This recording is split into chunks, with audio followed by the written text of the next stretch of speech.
Hi everybody, I'm David Zeiser.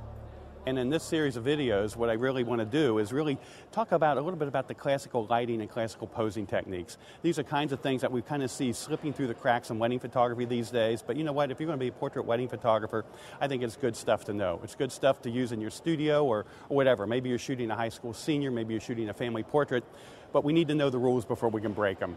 So I'm going to spend a little bit of time going through some of the classical views of the face, which will be a full face view, 2/3, and a profile view. We're also going to talk about the classical lighting patterns, which is going to be a butterfly, a loop light, a Rembrandt, a split, and a rim light.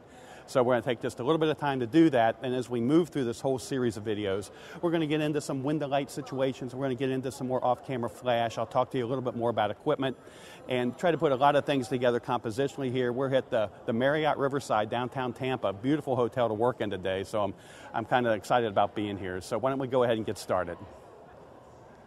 All right, let's talk about the classic views of the face. Hey, they've been made famous by the artists through the ages. You can walk through the Louvre, and there's some beautiful photographs with the classical views of the face. So posing is not a dirty word in wedding photography. I think everybody loves to look flattered in their wedding images, whether it be the bride or the groom or moms or dads or whoever. So let's go ahead and just talk to you a little bit about the classic views of the face. And I got Toby here, who's going to be our bride today. And let's ask Toby, Toby, just bring your eyes right back at me.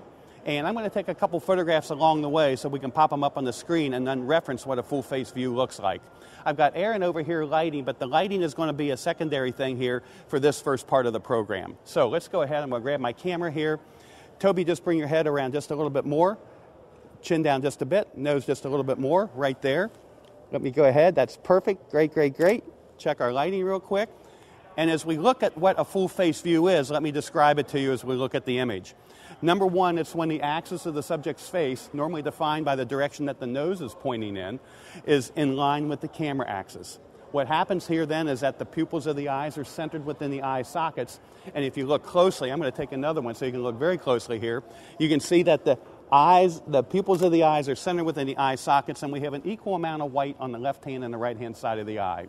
So that would be a full face view. When I photograph a bride in a full face view, yep, many times I do, depending on their personality, how they present themselves to the camera when I show up at the house or whatever it is. If the girl has just a strong kind of a look and feel about her, I'll go ahead and photograph her in a full face view.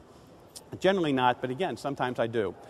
So anyway, that would be our full face view. And this is whether I'm photographing guys or girls. This just defines a full face view. It is not gender oriented or whatever. It's just the eyes looking back in the camera, pupils centered in the eye sockets, equal amount of white on the left hand and the right hand side.